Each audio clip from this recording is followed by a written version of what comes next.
موسیٰ علیہ السلام نے دعا فرمائی، اللہ کے نبی ہیں، رحیم اور شفیق ہوتے ہیں، تو موسیٰ علیہ السلام نے دعا فرمائی۔ آپ کی رحمت اور شفقت سے مجھے ایک آپ کا واقعہ یاد آیا، استاذ المکرم نے سنایا تھا۔ جب شعیب علیہ السلام کی بکریاں چرایا کرتے تھے موسیٰ علیہ السلام، تقریباً ہر نبی نے بکریاں چرائی ہیں، ہمارے نبی اکرم صلی اللہ تعالیٰ علیہ وآلہ وسلم نے بھی یہ کام سر انجام دیا ہے۔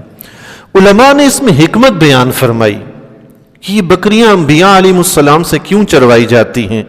فرمایا یہ اللہ کی طرف سے انبیاء کی تربیت ہوتی ہے کہ عوام کے ساتھ، اللہ کی مخلوق کے ساتھ کس طرح پیش آنا ہے۔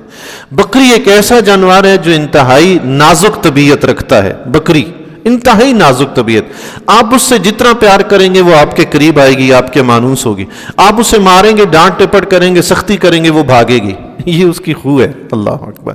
موسیٰ علیہ السلام بکریاں چرا رہے تھے، تو وہ شام کو جب بکریاں واپس لانے لگے، شعیب علیہ السلام کی بکریاں جب واپس لانے لگے تو ایک بکری بھاگ گئی، تو موسیٰ علیہ السلام اس کے پیچھے دوڑ پڑے اسے پکڑنے کے لیے۔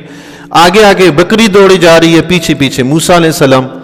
بکری نے آپ کو بہت تنگ کیا، بہت ستایا، بہت دور جا کر بکری تھک گئی، مگر موسیٰ علیہ السلام نے اس کا پیچھا نہیں چھوڑا۔ بکری تھک کر بیٹھی، موسیٰ علیہ السلام اس کے پاس پہنچ گئے۔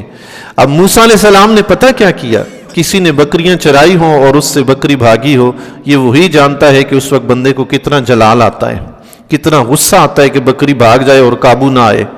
تو موسیٰ علیہ السلام جب بکری کے پاس پہنچے تو موسیٰ علیہ السلام نے بکری پہ اپنا دست شفقت پھیرا اور فرمایا، تجھے میری فکر نہ تھی تو کوئی مسئلہ نہیں، تمہیں اپنی بھی فکر نہیں کہ رات کو تمہیں کوئی بھیڑیا کھا جائے گا۔ اللہ اکبر، سبحان اللہ۔ بکری پہ دست شفقت پھیرا اور پکڑ کے واپس لائے، سبحان اللہ۔ یہ انبیاء کی رحمت اور شفقت ہوتی ہے، اللہ اکبر۔